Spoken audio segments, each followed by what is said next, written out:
The Torah's third parsha is also, in a way, the third attempt at Genesis. The first ended with sin, and, immediately thereafter, murder.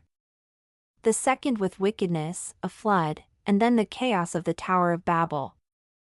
God gives it one more shot, and he lands on Abraham. Which begs the question, why Abe? About Noah, we're told that he was a righteous man and perfect in his generations. What was so special about Abraham that made him merit the great honor of being the only one we call Avinu, or our father?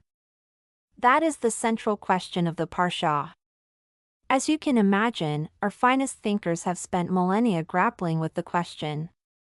The Rambam, for example, the great Maimonides, in Hilchot Avodat Kochavim, delivers a pithy but stunning spiritual biography of Abraham, in which he imagines a man born with an innate desire to know God. At 3, he begins questioning his parents' idolatrous ideas. By 40, he'd already arrived at the correct cosmology, knowing God as the source of all creation. In this explanation, God didn't really choose Abraham, it was Abraham who chose God. That's lovely. But does it satisfy us? No, it doesn't, and the rabbis knew it, which is why the Talmud is chock full of legends about Abraham's righteousness, showing him smashing idols from a very young age. But the Hasidic masters offer a subtler account, one that applies to us all. The 19th century eminence Rav Yehuda Aryeh Leibalter explained that God calls all of us. Abraham was simply the only one who listened carefully enough to hear the call in all its glory. Just look, he advised, at the first, and very famous, verse of this week's parsha, and the Lord said to Abram, "Go forth from your land and from your birthplace and from your father's house, to the land that I will show you." The verse, as is always true with Torah, resonates differently in the original Hebrew, which commands Abram with the very strange formulation, la.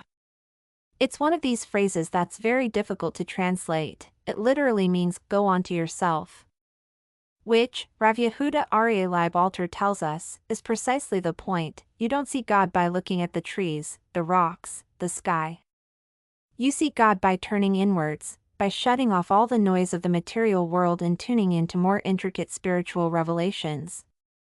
How do you tune in to this amazing internal monologue? This, Rav Yehuda Aryeh Leibalter continues, is why we have the very next sentence in that same first verse. God is asking Abe for the ultimate sacrifice. Leave your family and your comfortable life and go. Go where? God doesn't say. Cryptically, he speaks of the land that I will show you, which puts Abraham to his very first test. Could he put aside his interests, his curiosity, his self-interest, and merely trust God?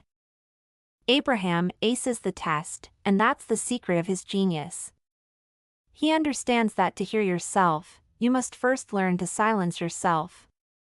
So many distractions and diversions appear to us each day, claiming a chunk of our attention in our mind and our heart. If we want to figure out our true aim, we first need to learn to quiet down, and tune into what truly matters.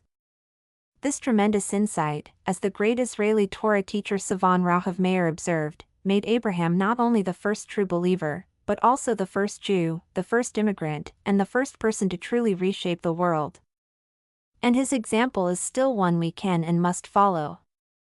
After all, the first words ever spoken to the first Jew were a stark and simple command: get out.